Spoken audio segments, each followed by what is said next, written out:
First-hand knowledge, first-hand perspective of what it's like to visit Walt Disney World in pandemic. Hello everyone, it's Wade for the Kingdom Report, back with you once again to cover all things Walt Disney World during this very unique time.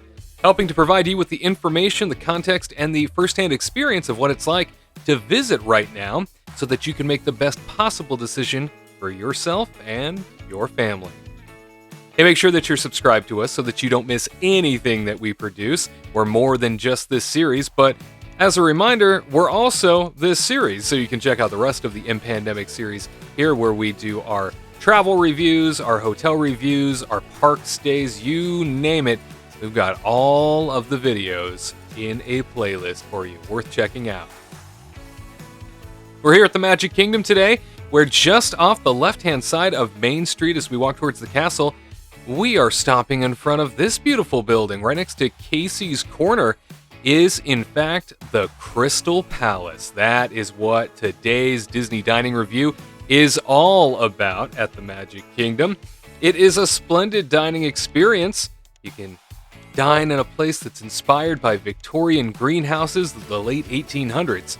The Crystal Palace brims with light, topiaries, and tropical palms. It's an enchanting spot to dine in the heart of Magic Kingdom Park with views of Cinderella Castle and Main Street, USA. Our friends from the 100-Acre Wood will be taking a break, they say, from greeting guests, but the restaurant remains a perfect location to celebrate with family and friends. And yeah, you heard that right. Unfortunately, due to the pandemic, this very popular character dining location is no longer a character dining location. In fact, it reopened without the characters, as many character dining locations have. And while we have seen several character dining locations return, Crystal Palace remains a family-style restaurant at this point. So once you check in via the My Disney Experience app, check in for your reservation, they will send to you a bit of a message that will say, we're ready to have you seated. Why don't you come on up to the front doors and we'll take you to your seat. So you walk on over as soon as you get that alert, let them know that you indeed have been summoned, and they will take you right off this porch here and inside, where much of what the character dining experience from before remains in terms of scenery, in terms of atmosphere. So you still have Pooh and the 100-Acre Gang hanging out, at least in floral form here, but that is where the similarities to the past end and the new experience begins. I was sat right away on this day for my tasty lunch, and of course, just like the rest of the restaurants are doing right now in Walt Disney World, a contactless QR code in which to scan for your overall menu. Now, again, this is a family-style restaurant where you can just sort of choose what you'd like, and they will bring it on out to you in a family-style portion. So not a whole lot of options, but it's a menu inspired by the South, that's for sure. So they have whipped up something unique, as this is typically a buffet for the character dining location. The buffet is gone. They serve it right to your table now, family style. You take a look around here in the Victorian era restaurant, and while everybody's spaced out and tables are 6 feet apart, and I'm separated by plexiglass from the next area just alongside me, it is a very loud restaurant. I always like to mention that the acoustics in here are just horrible. So if you're looking for a quiet, romantic lunch, probably not the right place, because you can barely hear the person that's sitting across from you. It's just so loud in here. Imagine when you add all the characters in, exactly what that becomes like too. Within moments of being seated, my server took my order and immediately brought out the first thing to hit the table, and this is something everybody will get upon sitting down with their family to dine in this atmosphere. It is the seasonal salad, tomato and watermelon with crisp greens, blue cheese, candied walnuts, and hot pepper jelly vinaigrette. Take a look at just how gorgeous and, really refreshing this salad was. I mean, absolutely refreshing. The counterbalance of the juicy tomatoes with the juicy watermelon was just ideal. It was a heck of a salad to have put together and perfect for a warm Orlando day.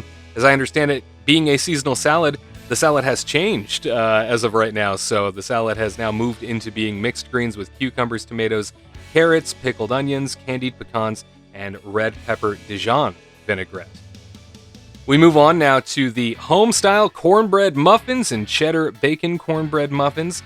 You see here all these little tykes, as I like to call them, my little tyke muffins, my little tyke breads, all here in a basket for me, and I could choose from which I would like. It also came with a whipped honey butter and onion butter that you see in front of you there, and then finally a hot pepper jelly. So I wanted to lather up these biscuits with each of those little tubs of goodness, and they did not disappoint. Each one was very good. I will say, though, the overall winner to me, not the jelly, not the honey butter, but it was the whipped onion butter that ended up being the overall bread winner, if you will. No pun intended. Thank you very much. Some of the adult entrees that you can choose in this family-style atmosphere now is crispy fried chicken, the brown sugar-glazed bone-in pork chop, the blackened catfish and shrimp, or the southern fried cauliflower. But I chose something different, the other thing on the menu that we will be touching on here in just a moment. But one of the things I wanted to point out is that this being a buffet restaurant originally, the buffet area is still there, and they're using it with different stations that they would have had occupied with food for the buffet, with various course options for your table. So the servers just walk up, grab what they want from the old buffet, basically, and they bring it to your table. And then, of course, they order the entree itself from the chefs that are working behind the line. So I thought that was a really cool setup. They're still using the buffet option, and at the same time, nobody is walking up as though it's a buffet. It's all coming right to your table. I thought that was really neat. And now it's entree time. We just passed my delectable cream spinach. You see the potatoes au gratin here. And then, of course, the horseradish sauce and the red wine au jus. And then, not to be outdone, is the star of the plate. That is the fire-roasted prime rib. Look at that slab of meat next to that biscuit. Oh my gosh, that dinner roll. Get out of here. The meat is the star of the show. And the prime rib was unreal. We'll be taking a look at that here in just a moment. First things first, we got to dive in to the creamed spinach. Cream spinach here was outstanding. One of the best things on the plate. Very impressed. Not only was it a heavy cream, but it was something that was just sort of gooey in nature. And that's what I want my cream spinach to be. A very gooey, soppy mess of spinach, cream cheeses. Delightful. And one of the things that really, and it was like a bucket of cream spinach, really did hit the spot. Now here's something that wasn't so great. The potatoes au gratin, very watery. It felt like the potatoes were not cooked correctly. It was a very poor showing with the potatoes au gratin. I was kind of excited when I saw that come out as part of the plate. Did not impress. Not something I will ever get again if I go for family style at Crystal Palace in the future. You see that red wine au jus being oh so delicately applied to the fire roasted prime rib. Again, this is a heck of a slab of meat, and you know, prime rib is one of those things that it really is up to how it's prepared. Sometimes you get all fat, other times you get a great cut. This was one of those great cut days. I was so happy to have received the cut that I did, especially in a theme park environment where it's so crazy packed, so busy, and you know that these plates are just flying out of the kitchen. So I got an amazing cut of meat, absolutely tender, so juicy, packed full of flavors. That horseradish sauce I still dream about. A spectacular prime rib cut. So thank you, Crystal Palace, for that. Taking a look to the right of me, the windows there look right out onto the hub, and of course Cinderella Castle, one of the great sell points of the Crystal Palace. And then it was time for our family-style dessert platter. I know. You take a look front and center there, that is the hummingbird cake. Not only a beautiful, a bit of a garden, if you will, right? A little bit of a garden dessert, where certainly Rabbit is no doubt fond of that little treat right there. Next to it was the Tiggerific banana cream pie, mixed in sort of a brownie shell. That was something that I thought was very well decorated. Both of these very pretty desserts, which I appreciate. Then you've got yourself a honey of a cupcake, matching Pooh Bear himself. And then right alongside that was the a bit of a chocolate dipping sauce to go along with the seasonal fritters with powdered sugar, so your glorified donut holes, if you will. But all this food, after all the food I just had, I didn't think I could possibly do it. I didn't think I could do it at all, but then I remembered something.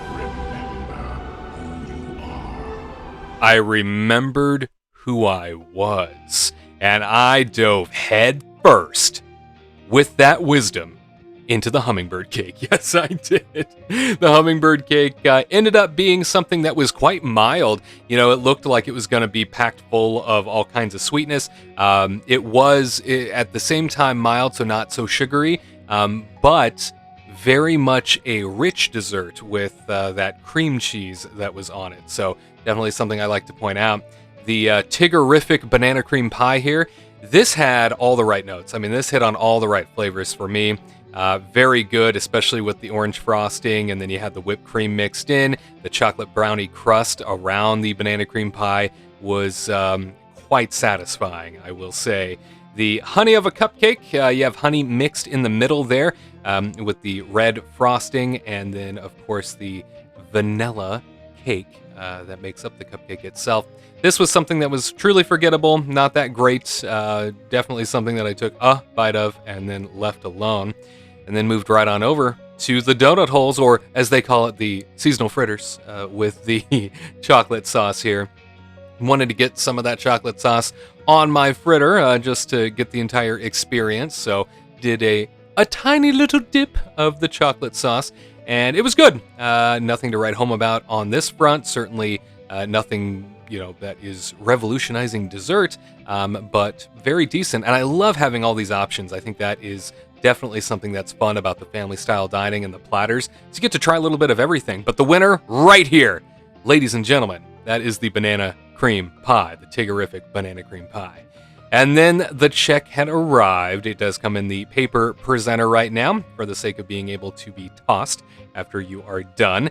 The total damage for this was $39 for an adult lunch, which came to $41.54, and that's before tip. Something that I do like to make mention of is that if you are looking for a child's price, ages 3 to 9, it is also $23. So $39 for adults, $23 for kids 3 to 9, plus tax and gratuity. All things worth thinking about if you are trying to decide whether the Crystal Palace is for you. Also, if you're trying to decide if the Crystal Palace is for you when it comes to whether or not it is safe and comfortable, we always like to touch on that. The arrival process was very orderly and spaced out well, especially with the digital check-in. Digital menus and disposable checks, always a nice touch, and the tables definitely removed for the sake of distancing, even though the acoustics in here, for the sake of comfort, make it very loud. More space between parties was quite nice, and then a much slower pace overall in this location without the characters. So you got to really linger and enjoy your meal. That was something that I don't recall ever being able to do in the Crystal Palace. It's such a hurried experience when the characters are there. So it was kind of a nice, relaxing lunch, even with the loud acoustics of the restaurant.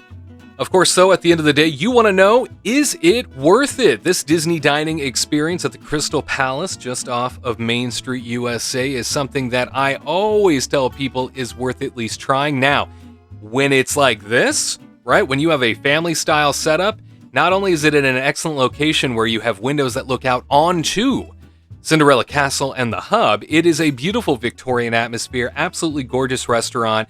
Food was high quality, huge portions. When I say high quality, it's because typically the criticism in this buffet atmosphere is that buffet food isn't really all that great most of the time.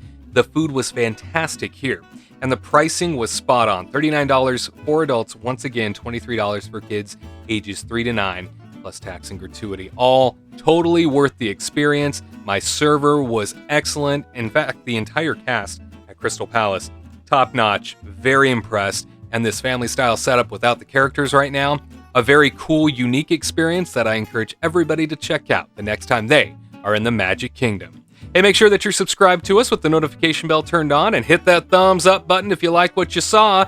Lots more in this series still to come. For the Kingdom Report, I'm Wade Heath. We'll see you next time for an all-new Walt Disney World in Pandemic.